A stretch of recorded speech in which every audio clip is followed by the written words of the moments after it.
একটা সাথে সম্পর্ক কিসের? একটা আরেকটার বিপরীত সূরা। সূরা কমার অবাধ্য বান্দাবান্দীদের শাস্তি সম্পর্কে, সূরা আর রহমান বাধ্য বান্দাবান্দীদের নিয়ামত সম্পর্কে। একজন মুমিন হওয়ার জন্য দুইটা জিনিস দরকার। আল্লাহর অবাধ্য হলে আল্লাহ তাআলা কি শাস্তি দিবেন সেই শাস্তির ভয় অন্তরে থাকতে হবে, এবং একজন মুমিন আল্লাহর বাধ্য বান্দা হলে, বান্দাবান্দী হলে, আল্লাহর হুকুম পালন করলে তাকে যেই নিয়ামত দেওয়া হবে আল্লাহর রহমতের আশা অন্তরে থাকতে হবে। একটা হচ্ছে কি আল্লাহর ভয়, আর একটা আল্লাহর রহমত। যেই বান্দাবান্দীর অন্তরে আল্লাহর ভয় থাকবে না সেই বান্দাবান্দী পাপ করতে কোনো দ্বিধাবোধ করবে না, ঠিক কিনা? যেই বান্দাবান্দীর অন্তরে আল্লাহর ভয় থাকবে না সেই বান্দাবান্দী আল্লাহ অবাধ্য কাজ করতে, শরীয়ত গর্হিত কাজ করতে তার অন্তরে ভয় হবে না, কারণ সে আল্লাহর ভয়কে ভয় পায় না, আল্লাহর শাস্তিকে ভয় পায় না। যেই ব্যক্তির অন্তরে আল্লাহর ভয় থাকবে না সেই ব্যক্তি ঈমানদার নয়। এটা হচ্ছে কি সূরা কমারে। সূরা আর রহমানে আল্লাহর নিয়ামত, যে সমস্ত বান্দাবান্দী আল্লাহর হুকুম পালন করবে তাদের যে সমস্ত নিয়ামত দেওয়া হবে সেই নিয়ামত সম্পর্কে আলোচনা। সূরা আর রহমান যে সমস্ত বান্দাবান্দীর অন্তরে আল্লাহর রহমতের আশা থাকবে না ওই সমস্ত বান্দাবান্দী আল্লাহর ঈমানদার হতে পারে না, মুমিন হতে পারে না। একজন মানুষ বান্দাবান্দী মুমিন হওয়ার জন্য দুইটা জিনিস অন্তরে থাকার দরকার। এক নম্বর হচ্ছে কি আল্লাহর ভয়, দ্বিতীয় নম্বর আল্লাহর রহমতের আশা। আমরা প্রত্যেকে আল্লাহর রহমতের আশা করি কিনা? করি। আল্লাহর রহমতের আশা করি আমরা প্রত্যেকে। এটা হচ্ছে তাফসীরের আগে এই বিষয়টা জানা অতীব জরুরি। দুই সূরার কিসের সম্পর্ক বলে দিলাম, সম্পর্ক কিসের। দ্বিতীয় নম্বর, সূরা আর রহমানের তাফসীর করার আগে শান নুজুলটা বলতে হবে। সূরা আর রহমানের শান নুজুল, আল্লাহ নবী, বিশ্ব নবী, প্রিয় নবী মুহাম্মদুর রাসূলুল্লাহ সাল্লাল্লাহু আলাইহি ওয়াসাল্লাম, তিনি আল্লাহর ইবাদত করার জন্য ঈসা আলাইহিস সালাম দুনিয়া থেকে বিদায় নেওয়ার পরে দীর্ঘদিন নবী রাসূল না থাকার কারণে মানুষ বর্বরতার যুগে, অজ্ঞতার যুগে, জাহেলিয়াতের যুগে নিমজ্জিত হয়েছে, জাহেলিয়াতের যুগ চলে এসেছে। তারপরে আল্লাহ তাআলা আমার আপনার প্রিয় নবীকে দুনিয়ার জমিনের মধ্যে পাঠিয়েছেন শুধু মানুষকে দ্বীনের দাওয়াত দেওয়ার জন্য। কি দেওয়ার জন্য? দ্বীনের দাওয়াত। আল্লাহর নবী, প্রিয় নবী মুহাম্মদুর রাসূলুল্লাহ সাল্লাল্লাহু আলাইহি ওয়াসাল্লাম দুনিয়াতে আসার পরে, নবুয়ত প্রাপ্ত হওয়ার পরে মানব জাতিকে দাওয়াত দিচ্ছেন, ইসলামের দাওয়াত। তোমরা কি করো? আল্লাহর ইবাদত করো, আল্লাহ ছাড়া গায়রুল্লাহর উপাসনা করিও না। তৎকালীন যুগে যে সমস্ত কাফেররা ছিল তারা আল্লাহকে মানত। কাকে মানত? আল্লাহকে মানত, কিন্তু আল্লাহর সাথে শরীকদার মানত। খানে কাবার তওয়াফ করত, এবং যেখানে কাবার তওয়াফ করত সেই খানে কাবার ভিতরে 360টা মূর্তি তারা রেখেছেন।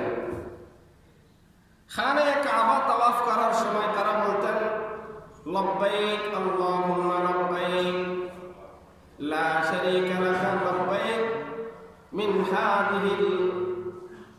হাযিহি। এইভাবে তারা তালবিয়া করতেন, লব্বাইক আল্লাহুম্মা লব্বাইক লা শারীকা লাকা লব্বাইক মিন হাযিহি। এই সমস্ত দেবতা ছাড়া যেই দেবতাগুলো খানে কাবার ভিতরে ছিল, ওই খানে কাবার ভিতরে দেবতাকে কেন্দ্র করে বলতেন, আয় আল্লাহ, আপনার সাথে কেউ শরীক নাই এই খানে কাবার ভিতরে যে সমস্ত মূর্তিগুলো আছে এগুলো ছাড়া। আল্লাহকে মানত, কিন্তু তার সাথে 360টা মূর্তি যে খানে কাবার ভিতরে ছিল ওই খানে কাবার মূর্তিগুলোকে আল্লাহর সাথে শরীকদার মানত।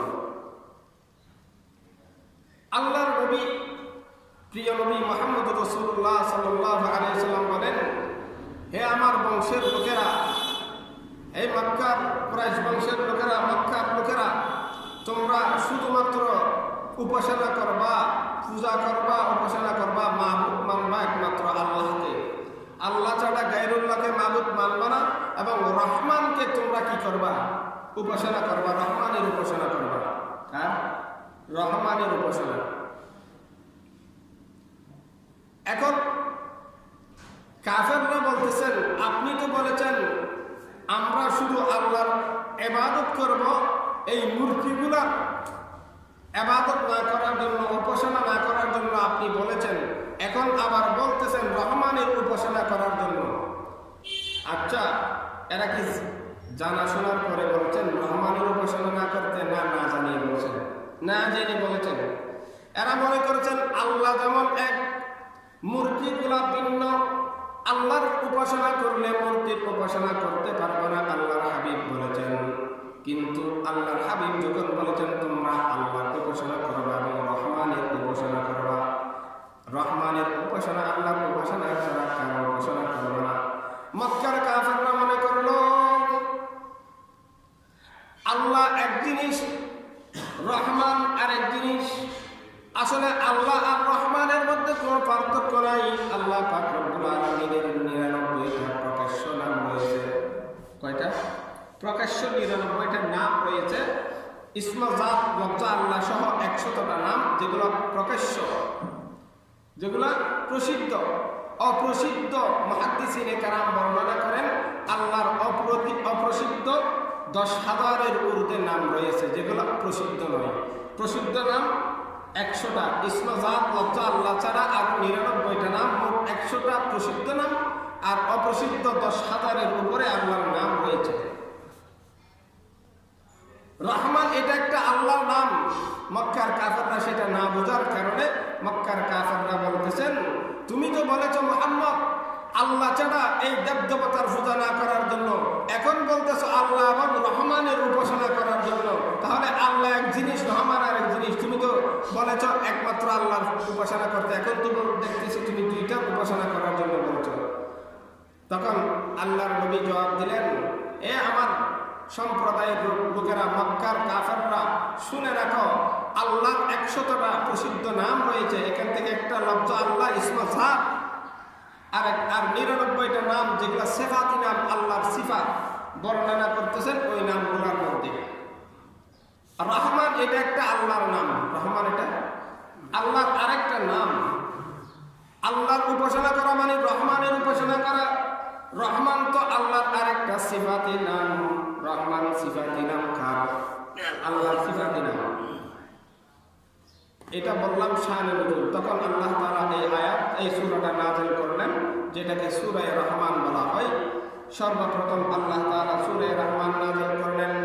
আর রহমান আল্লামাল কুরআন খালাকাল ইনসান আল্লামাহুল বায়ান। আর রহমান, আমি বলবো, ঠিক আছে, ঠিক আছে। এখানে সূরা রহমান, এই সূরাকে সূরা রহমান করে কেন নাম রেখেছে আগে এটা জানা দরকার আছে না? সূরা রহমানকে কেন সূরা রহমান করে নাম রেখেছেন? আল্লাহ তাআলার প্রসিদ্ধ 99টা 100টা নাম, ইসমা জাত ছাড়া 99টা প্রসিদ্ধ নাম রয়েছে। সেখান থেকে একটা হচ্ছে কি রহমান। রহমান মানে কেন সূরা রহমান করে নাম রেখেছেন সেটা বলতেছি। ঘুমাইলে তো হবে না, সারাদিন তো ঘুমান। মসজিদে আসার সাথে সাথে ঘুম কেন? আমি ওয়াজগুলো করতেছি কাদের জন্য? আমার জন্য না আপনাদের জন্য? আপনার জন্য। সূরা রহমানকে কেন রহমান করে নাম রেখেছেন? রহমান শব্দের অর্থ, আগে অর্থটা জানতে হবে, কেন রহমান করে নাম রেখেছেন। রহমান শব্দের অর্থ হচ্ছে কি? দয়ালু। কি? দয়ালু। আর রহিম শব্দের অর্থ হচ্ছে দয়ালু। আমরা এটার অর্থ করি পরম দয়ালু, অসীম দয়াময়, এইভাবে আমরা অর্থ করি। রহমান শব্দের অর্থ হচ্ছে দয়ালু, আর রহিম শব্দের অর্থ দয়ালু। দুটোটার একই অর্থ, কিন্তু এখানে একটা ভিন্নতা রয়েছে যেটা প্রকাশ্যে দেখলে বোঝা যায় না। রহমান কেমন দয়ালুকে রহমান বলা হয়? ওই দয়ালুকে রহমান বলা হয় যেই দয়ালু বানানোর পূর্বে তাদেরকে রহম করেছেন, দয়া করেন, ওই দয়াকে রহমান বলা হয়। আল্লাহ তাআলা যখন মানব জাতি বানাইবেন, ফেরেশতাদেরকে বলেছেন, এ আমার ফেরেশতারা, আমি দুনিয়ার মধ্যে তোমাদের চেয়ে উত্তম মর্যাদা দিয়া দুনিয়ার মধ্যে কিছু আমার প্রতিনিধি পাঠাবো, যারা হচ্ছে কি মানব জাতি। কি জাতি? মানব জাতি। তোমাদের চেয়ে মর্যাদা দিয়া, উত্তম মর্যাদা দিয়ে আমি দুনিয়ার মধ্যে একটা সম্প্রদায় পাঠাবো, বানাইতে চাচ্ছি, যেটা তোমাদের চেয়ে মর্যাদা বেশি হবে, তারা হচ্ছে মানব জাতি। আচ্ছা বলেন, আমাদেরকে বানানোর পূর্বে বলেছেন না বানানোর পরে বলেছেন? ফেরেশতাদেরকে বানানোর পূর্বে, বানানোর আগে বলেছেন তোমাদের চেয়ে মর্যাদা। তাহলে মর্যাদাটা আমাদেরকে বানানোর পরে দিয়েছেন না বানানোর আগেই বলেছেন? আগেই বলেছেন। তাহলে দয়া বানানোর আগে করেছেন কিনা না বানানোর পরে করেছেন? কথা বুঝতে হবে, কিন্তু এগুলো খুব সূক্ষ্ম বিষয়। দয়াটা করেছেন বানানোর আগে। আল্লাহ বলেছেন ফেরেশতাদেরকে, তোমাদের চেয়ে মর্যাদা দিয়ে আমি দুনিয়ার মধ্যে মানব জাতি আমার প্রতিনিধি পাঠাবো। তাহলে মর্যাদাটা ফেরেশতার চেয়ে আমাদেরকে দিয়েছেন বানানোর আগে, তারপরে মানুষ বানিয়েছেন। রহমান বলা হয় যেই জিনিস বানানোর পূর্বে তার উপর রহম করে, সেই জিনিসকে রহমান বলা হয়। সেক্ষেত্রে আল্লাহ তাআলা আমাদেরকে বানানোর পূর্বে ফেরেশতাদের চেয়ে মর্যাদা দিয়ে আমাদেরকে বানাইছেন। সেই জন্য এই রহমান, এটা হচ্ছে আল্লাহর সিফত। পৃথিবীর মধ্যে এমন কেউ নাই যে বানানোর পূর্বে দয়া করতে পারে। আমরা বিবাহ করার পরে বউকে দয়া করি, ঠিক কিনা? সন্তান হওয়ার পরেই তো সন্তানকে দয়া করি, ঠিক না? সন্তান হওয়ার আগে তো আর সন্তানকে দয়া করি না, সন্তান হওয়ার পরে দয়া করি। আর রহিম শব্দের অর্থ, রহমান শব্দের অর্থ বানানোর পূর্বে দয়া করা, দয়া করে বানানো। সৃষ্টির পূর্বে দয়া করে সৃষ্টি করা, এটা হচ্ছে কি রহমান শব্দের অর্থ। আর রহিম শব্দের অর্থ হচ্ছে কি সৃষ্টির পরে, বানানোর পরে যে জিনিসের উপর দয়া করে তাকে বলা হয় রহিম। দুইটার পার্থক্য বুঝতে পারলেন? রহমান মানে বানানোর পূর্বে দয়া করে বানানো, আর রহিম মানে বানানোর পরে দয়া করে, বানানোর পরে দয়া করা। রহমান ও আল্লাহর সিফাত, রহিম ও আল্লাহর সিফাত। কার সিফাত? আল্লাহর সিফাত। আরো রহমান ও আল্লাহর সিফাত, রহিম ও আল্লাহর সিফাত। কিন্তু দুই সিফাতের মধ্যে ভিন্নতা আছে না নাই? কিন্তু দুটোটার অর্থ হচ্ছে দয়া, কিন্তু দয়ার মধ্যে, দুই দয়ার মধ্যে পার্থক্য আছে না নাই? আছে। দুই দয়ার মধ্যে বিশাল একটা ব্যবধান। যেই ব্যবধানটা, একটা হচ্ছে কি বানানোর আগে দয়া করা, আর একটা হচ্ছে কি বানানোর পরে দয়া করা। বানানোর আগে দয়া যিনি করেন তাকে রহমান বলা হয়। দুনিয়ার মধ্যে বানানোর আগে দয়া করছেন তিনি হলেন একমাত্র কে? আল্লাহ, একমাত্র আল্লাহ। বানানোর আগে দয়া কোনো মানুষ করতে পারে না। সেই জন্য রহমান, সূরা রহমানকে সূরা রহমান করে নাম রেখেছেন। এই জন্য আল্লাহ তাআলা মানব জাতি সমস্ত কিছু বানানোর পূর্বেই দয়া করে বানাইছেন। আর রহিম, রহমান এটা আল্লাহর খাস সিফাত। কার সিফাত? শুধুমাত্র আল্লাহ। আর রহিম এই সিফাতটা আল্লাহ ছাড়া গায়রুল্লাহরও হতে পারে। যেমন দয়া, আমরা আমাদের বিবিদেরকে দয়া করি না? বিবিদেরকে দয়া করি, আমাদের সন্তানদেরকে দয়া করি, আমাদের প্রত্যেকটা জিনিস, আমাদের গৃহপালিত পশু তাদেরকে আমরা দয়া করি না? দয়া করি। অনেক সময় এরা যদি কেউ চিঠি যদি যায়, আমরা তপ করে মারি না কেন? অনেক সময় দয়া করে একে বোঝানোর জন্য চেষ্টা করি, যেইভাবে পশু হিসেবে যেইভাবে বোঝানোর দরকার, তাকে ভালোবাসা দিয়ে দড়ি ধরে টেনে আনি। এটা একটা দয়া। এটা হচ্ছে কি, গরুটা আপনার কাছে আসার পরে আপনি দয়া করলেন, সেটা হলো রহিম। আল্লাহ তাআলা এই সূরা রহমানকে এই জন্য রহমান করে নাম রেখেছেন, হে আমার বান্দা বান্দীরা, জেনে রাখো আমি তোমাদেরকে সমস্ত পৃথিবীর সমস্ত কিছুকে বানানোর পূর্বেই দয়া করে বানাইছি। সুবহানাল্লাহ। রহিম, রহমান সিফাত শুধুমাত্র আল্লাহর জন্য খাস। আল্লাহ ছাড়া আর কাউকে রহমান বলা যাবে না। আমাদের দেশে আব্দুর রহমান নাম আছে না নাই? আব্দুর রহমান, আব্দুর রহিম নাম আছে না নাই? আব্দুর রহমান নাম আছে। কোন মানুষ যদি আব্দুর রহমানকে শুধুমাত্র রহমান বলিয়া নাম ডাকে, তাহলে সাথে সাথে সে একটা শিরিক করলো। কি করলো? শিরিক করলো। কারণ কোন মানুষ তো রহমান হতে পারে না, রহমান শুধুমাত্র একমাত্র আল্লাহ, ঠিক কিনা? শুধুমাত্র আল্লাহ রহমান। সেই জন্য এমন সিফাতি নামগুলো না রাখা উত্তম। আসলে তো নামগুলো ভালো, কিন্তু যুগ অনুযায়ী নামগুলো খারাপ হয়ে গেছে। খারাপ কেন? আমরা তো মানুষকে ঠিক মতো নাম, তার পরিপূর্ণ নাম ধরে তাকে ডাকি না। সেই জন্য যেই সমস্ত সিফাত আল্লাহর জন্য খাস, আল্লাহ ছাড়া গায়রুল্লাহ মানুষের জন্য প্রযোজ্য হয় না, ওই সমস্ত সিফাতি নাম না রাখাটা বর্তমান যুগের জন্য উত্তম।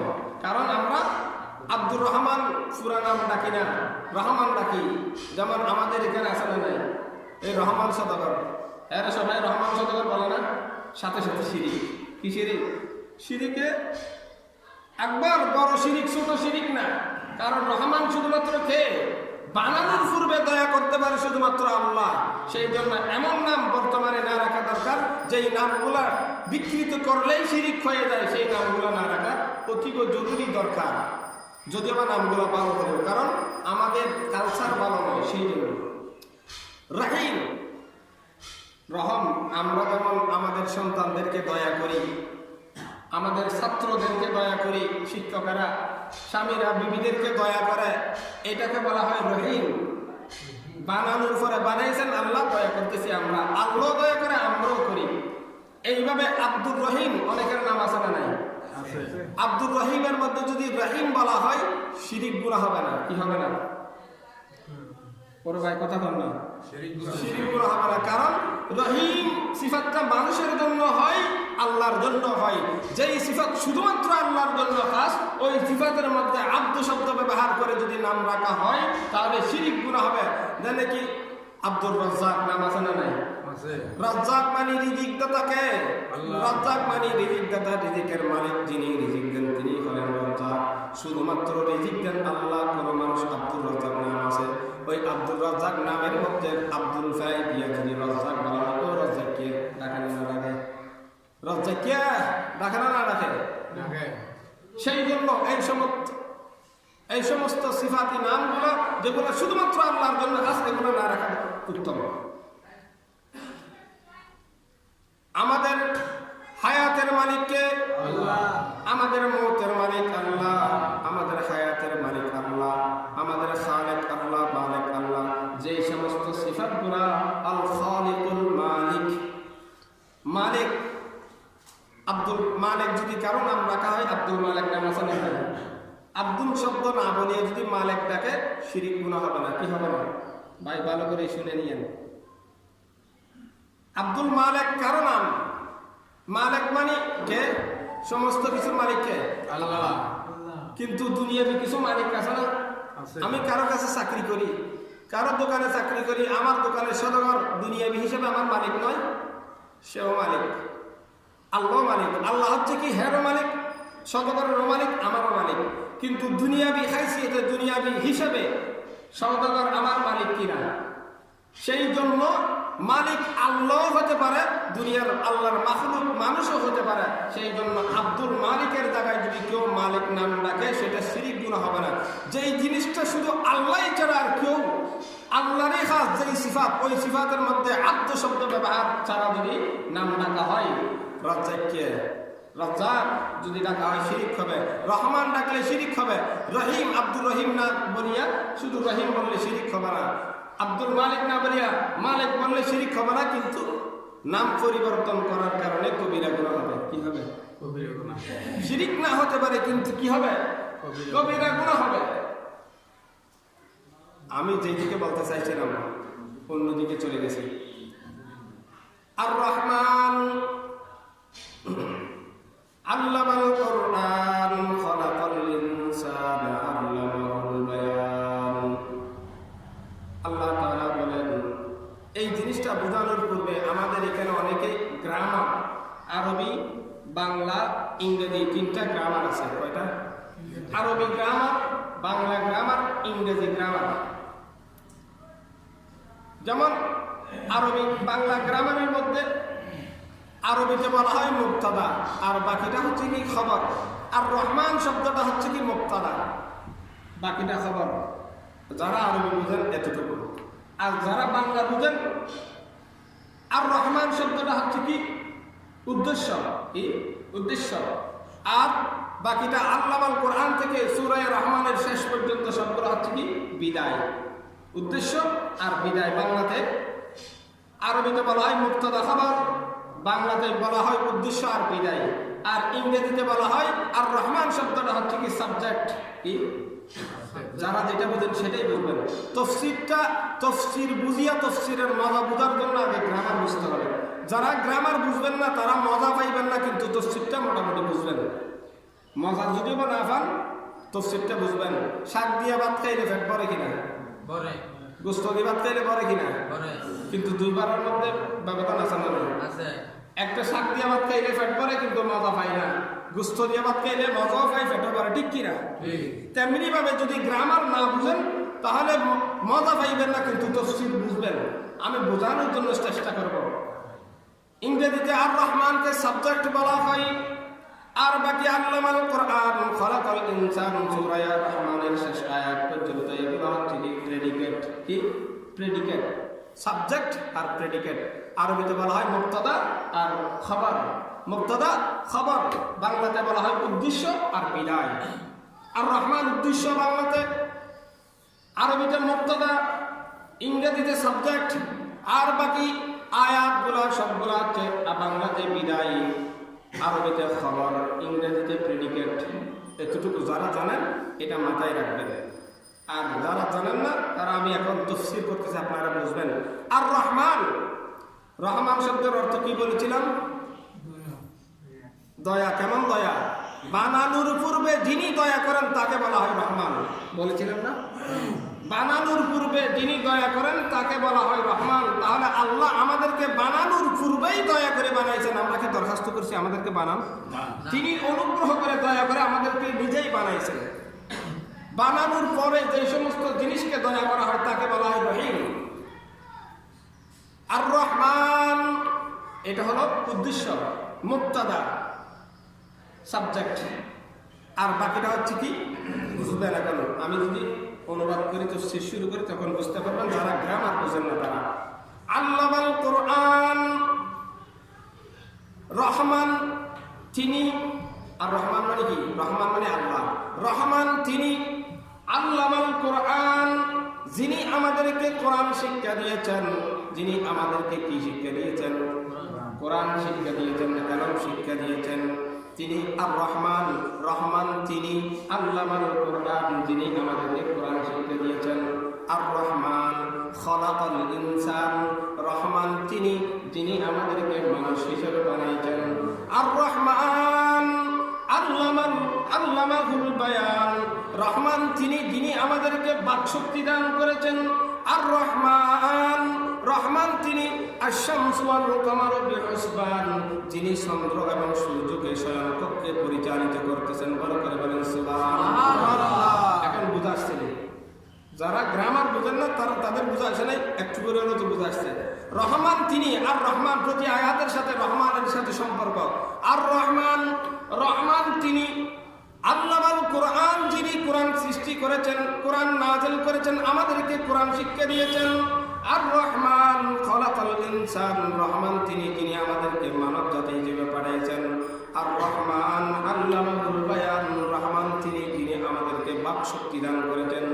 আর রহমান আশ-শামসু ওয়াল কামারু বিহুসবান, রহমান তিনি যিনি চন্দ্র এবং সূর্যকে স্বয়ংক্রিয়ভাবে পরিচালিত করতেছে। আর রহমান ওয়ান নাজমু ওয়াশ-শাজারু ইয়াসজুদান, রহমান তিনি যিনি চন্দ্র এবং সূর্য সব কিছু যার সিজদা করতেছে, রহমান তিনি। বড় করে বলেন সুবহানাল্লাহ। এইভাবে প্রত্যেকটা আয়াতের সম্পর্ক রহমানের সাথে। এটাকে বলা হয় আরবিতে মুবতাদা। রহমান হচ্ছে কি মুবতাদা, আর বাকিটা হচ্ছে খবর। বাংলাতে বলা হয় রহমানটা উদ্দেশ্য, আর বাকিটা হচ্ছে বিদায়। ইংরেজিতে বলা হয় রহমানটা কি সাবজেক্ট, আর বাকিটা হচ্ছে কি প্রেডিকেট, ঠিক কিনা?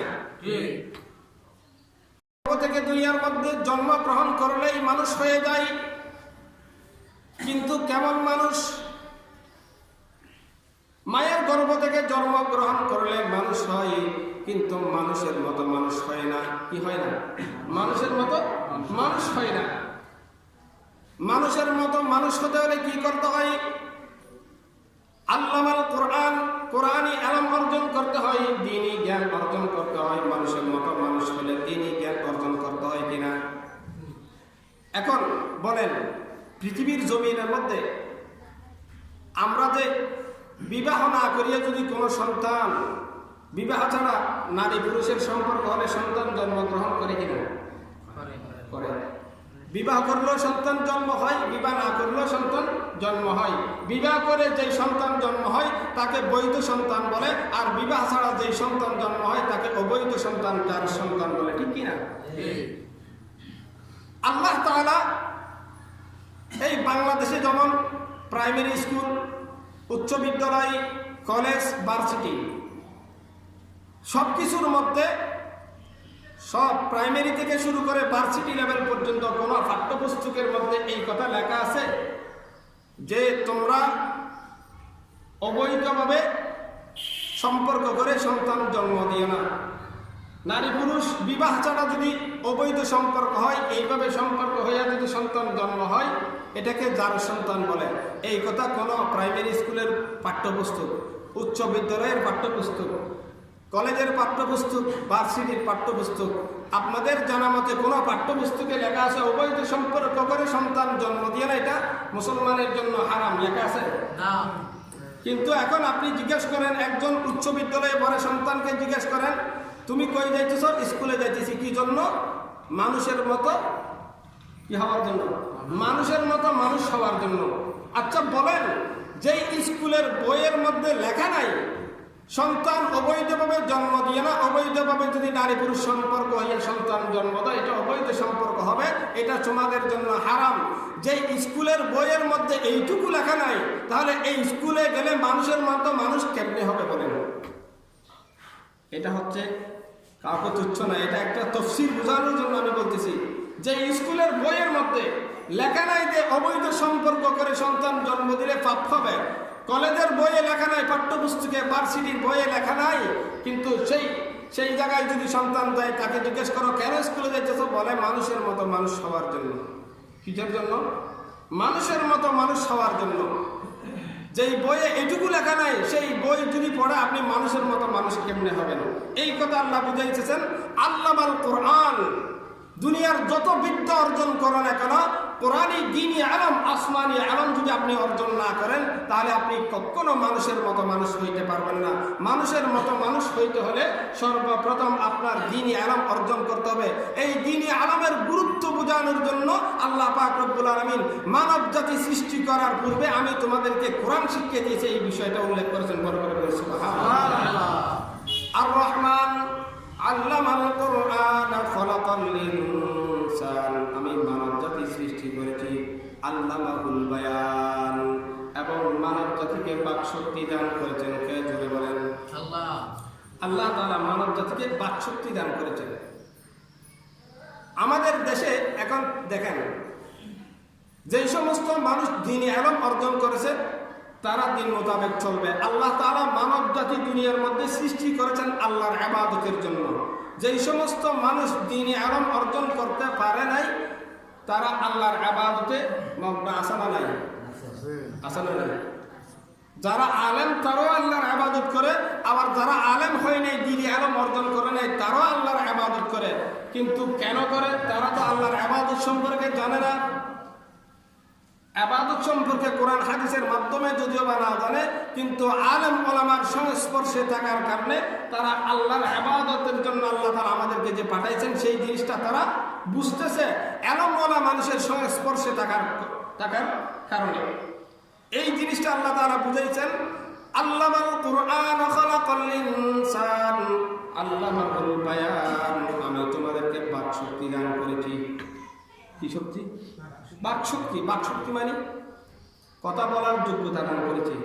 আল্লামাহুল বায়ান আই নুতকুল কালাম, কথা বলার জন্য তৌফিক দান করেছি, যোগ্যতা দিয়েছি। এটাকে বলা হয় বাক শক্তি। কথা বলার আমাদের দেশে মানুষ আছে কিন্তু বোবা আছে না নাই? এ কথা বলতে পারে? পারে না। আমাদেরকে আল্লাহ দয়া করে কথা বলার যোগ্যতা দিয়েছেন, সেটাকে আল্লাহ বলেছেন আল্লামাহুল বায়ান, আমি তোমাদেরকে বাক শক্তি দান করেছি, কথা বলার যোগ্যতা দিয়েছি। আমি বলতে চাইছিলাম, যেই সমস্ত মানুষ এলম অর্জন করে না তারাও মানুষ। আল্লাহ তাআলা দুনিয়ার মধ্যে পাঠিয়েছেন আমাদেরকে ইবাদতের জন্য। কিসের জন্য? আল্লাহ পাক রব্বুল আলামিন কোরআনে কারীমের মধ্যে বলেছেন, ওয়া মা খালাকাতুল জিন্না ওয়াল ইনসা ইল্লা লিয়াবুদুন। আমি মানব জাতি এবং জিন জাতিকে আমার ইবাদতের জন্য দুনিয়াতে পাঠিয়েছি। যেই সমস্ত, এখন বলতে চাইছিলাম, মায়ের পেট থেকে জন্মগ্রহণ করলে জন্মসূত্রে মানুষ, ওই মানুষ মানুষ নয়। আল্লাহ বলেছেন যেই মানুষের ভিতরে দ্বীনি ইলম থাকবে সেই মানুষ আসল প্রকৃত মানুষ। জন্মসূত্রে যিনি মায়ের পেট থেকে এসেছেন, ক খ আলিফ বা তা ABCD কিছু শিখে নেই, তাকে মানুষ বলে না? মূর্খ আছে না নাই? তাকে মানুষ বলে না? তিনিও মানুষ। আর যেই দ্বীনি ইলম অর্জন করেছে তিনিও মানুষ। কিন্তু দুই মানুষের মধ্যে পার্থক্য আছে না নাই? দুই মানুষের মধ্যে আসমান জমিনের ব্যবধান, পার্থক্য রয়েছে। কেমন পার্থক্য? মায়ের জন্ম থেকে গ্রহণ করলে জন্মসূত্রে মানুষ। আল্লাহ পাক রব্বুল আলামিন বলেন যে মানুষ দ্বীনি ইলম অর্জন করিয়া সুশিক্ষায় শিক্ষিত হইয়া মানুষ হয়েছে, তিনিও মানুষ। কিন্তু দুই মানুষের মধ্যে পার্থক্য আছে না নাই? কেমন পার্থক্য? মায়ের পেট থেকে জন্মগ্রহণ করে আমাদের দেশে দ্বীনি ইলম অর্জন না করিয়া দুনিয়ার ইলম অর্জন করে ইসলাম বিদ্বেষী হচ্ছে কিনা? কোন আলেম ইসলাম বিদ্বেষী হচ্ছে না, কিন্তু ডাইরেক্টলি ভাবে কিন্তু আলেম ইসলাম বিদ্বেষী না হলেও ইনডাইরেক্টলি কিন্তু আলেম ইসলাম বিদ্বেষী আছে না নাই?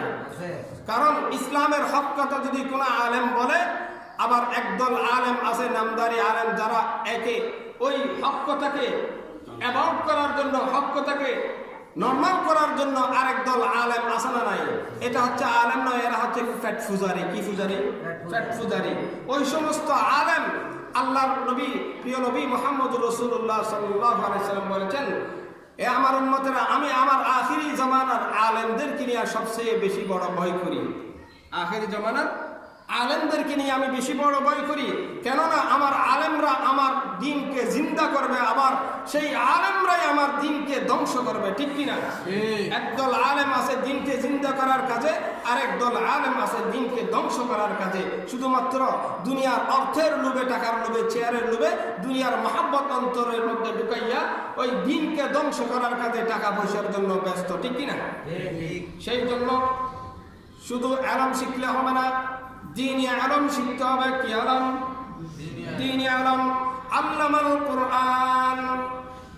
আল্লামা শব্দ, আল্লামা কোরআন, আল্লামা কোরআন। এখন আল্লামার শব্দের পরে একটা আলিফ লাম আছে, আল্লামা আল কোরআন। কি কোরআন? আল কোরআন।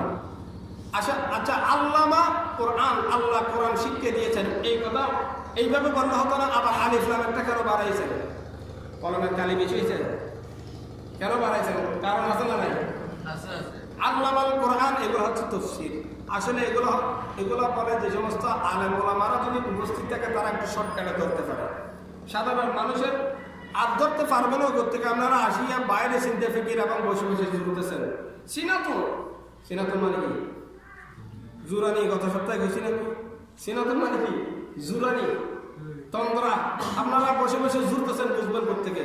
ভালো ভালো আলেম বুঝতে কিয়ামত হয়ে যায়, আর আপনারা জুরি বুঝতে চান, সম্ভব না। আল্লামাল কোরআন, আল্লামা মানে শিক্ষা দিয়েছেন, কোরআন মানে কোরআন, কোরআন শিক্ষা দিয়েছেন। এখানে আল্লামা আল কোরআন, কোরআন শিক্ষা দিয়েছেন। আলিফ লাম কেন বানাইছেন? আলিফ লাম এই জন্য বানাইছেন, আলিফ লাম কয়েক প্রকার। সর্বপ্রথম আলিফ লাম 2 প্রকার, আলিফ লাম 3 প্রকার, জিনসি, ইস্তিগরাকি, আহাদা আরিফি, আহাদা জাহরি 6 প্রকার। এখানে 4 প্রকারের মধ্যে এটা আল কোরআনের মধ্যে আলিফ লাম হচ্ছে আলিফ লাম আহাদা আরিফি। কোরআন শিক্ষা অর্জন করেছেন। আল্লাহ বলেছেন আমি কোরআন শিক্ষা দিয়েছি। ওই কোরআন শিক্ষা দেওয়ার পরে কিছু মানুষ কোরআন বিদ্যা অর্জন করে, দ্বীনি শিক্ষা অর্জন করার পরে কোরআনের বিরোধিতা করে, আছে না নাই? এই সমস্ত মানুষদেরকে আল্লাহর ইলম অর্জনকারীদের থেকে আলাদা করার জন্য আল্লাহ তাআলা আল্লামাল কোরআন আলিফ লাম শব্দ বাড়াইছেন। বড় করে বলেন সুবহানাল্লাহ। সমস্ত আলেম আল্লাহর প্রিয় বান্দা নয়। কিছু আলেম আল্লাহর দুশমন, কিছু আলেম দ্বীনি ইলম অর্জন করার পরও ইসলামের বাইরে আল্লাহর দরবারে তার কোনো মূল্য নাই। সেই জিনিসটা বোঝানোর জন্য আল্লাহ আল্লাহ পাক রব্বুল আলামিন আল্লামাল কোরআন আলিফ লাম কে বৃদ্ধি করেছেন, বড় করে বলেন সুবহানাল্লাহ। খলাকাল ইনসান, খলাকা মানে সৃষ্টি করা, ইনসান মানে মানুষ। ইনসান মানে কি? আবার সায়ান আমাদের ইনসান মাস্টার নয়, ইনসান শব্দের অর্থ কি? মানুষ। খলাকা মানে সৃষ্টি করেছেন, এটা মাঝের সিগা। এটা কিসের সিগা? মাঝের সিগা। অতীতকাল বোঝানোর জন্য খলাকা মাঝে মানে অতীতকাল। কোন কাল? কাল কয় প্রকার? কাল 3 প্রকার, অতীত, বর্তমান, ভবিষ্যৎ। অতীতকালের জন্য আরবিতে একটা শব্দ ব্যবহার হয় যেটা খলাকা, আর বর্তমান আর ভবিষ্যতের জন্য একটা শব্দ ব্যবহার হয় ইয়াখলুকু, এটা মজারা। আরবিতে কাল আছে 2টা, আর বাংলাতে কাল আছে। আরবিতে কাল 3টা, কিন্তু 2টা শব্দ দিয়ে 3টা কাল বোঝায়, আর বাংলাতে 3টে শব্দ দিয়ে 3টা কাল বোঝায়। সেই জন্য বলতে চাচ্ছি, কোরআনের ভিতরে এত রহস্য, এত ছোট জিনিস লুকিয়ে আছে যেগুলো সাধারণ মানুষ বোঝা জীবনও সম্ভব না। খলাক মানে সৃষ্টি করেছেন আল্লাহ তাআলা, আমাদেরকে সৃষ্টি করেছেন এখন না আগে? এই জিনিসটা বোঝানোর জন্য আল্লাহ বলেছেন খলাকাল ইনসান, ওই মানব জাতি তোমাদেরকে আমি রূহের জগতে কোটি কোটি বছর আগে সৃষ্টি করেছি। বরাবর বলেন সুবহানাল্লাহ। খলাক মানে মাজি, অতীত, অনেক অতীতে সৃষ্টি করেছি। খলাকাল ইনসান, খলাক সৃষ্টি করেছি ইনসান মানুষ। আবার এখানে আল ইনসানের মধ্যে আবার আরেকটা আলিফ লাম লাগাইছে। ইনসান মানে মানুষ, আবার আলিফ লাম লাগার দরকার কি? খলাকা ইনসান, মানুষ সৃষ্টি করেছি, অতীতে সৃষ্টি করেছি, আবার আলিফ লাম একটা লাগাই দিতে। এটার কারণ আছে না?